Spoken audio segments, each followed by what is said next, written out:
And today, a former Cambridge Analytica contractor and Facebook officials agreed to testify before Congress. Now, as investigations start in both the UK and the US, Cambridge Analytica has now suspended its CEO. However, noticeably silent Facebook CEO Mark Zuckerberg, who didn't show up at a company town hall talking about this scandal. Now, at the heart of all of this story, our Facebook profiles are being used in ways none of us could have predicted. Cambridge Analytica built profiles based on Facebook likes, and they developed algorithms that could accurately predict personalities and then target users with specific ads. And get this, with just 10 likes, their predictions were more accurate than a coworker's, and with 300, it's more accurate than a spouse. So how much privacy are you giving up, and what can you do to safeguard your data? Liz Gilardi is in the newsroom tonight. Liz? Well, and Shannon, this is something we don't think about, or maybe we don't necessarily want to think about when we're on Facebook.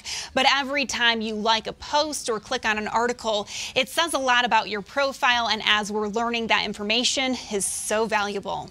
In many ways, I'm completely unsurprised. One of the largest data leaks in Facebook's history. Profiles allegedly exploited to not only identify voters, but potentially influence them. We always say that there is huge potential for it to be misused. If data like this is shared, it can be used by criminals. Mark Turnage is used to criminals.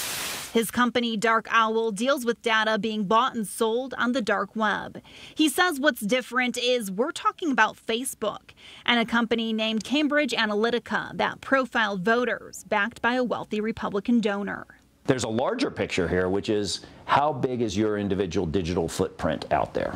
Good question. A New York professor is actually suing Cambridge Analytica to find out what it knows about him.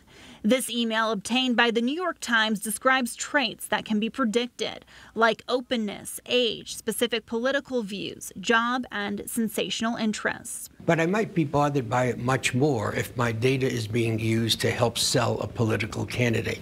All of this information collected is used to build a personality profile. And for a company looking to market their product or their candidate, this data is very valuable. Today, the FTC announced it is going to investigate Facebook's use of personal data.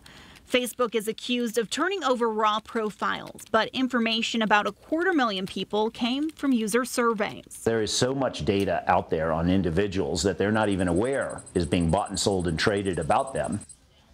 A lot of information, that's for sure. So what can you do? I mean, short of deleting your account, which you might want to after watching the story, but you can stop Facebook from sharing some of your data. You can go to your Facebook page, click on the settings, and then apps to see how many apps are connected to your account, because they can share information.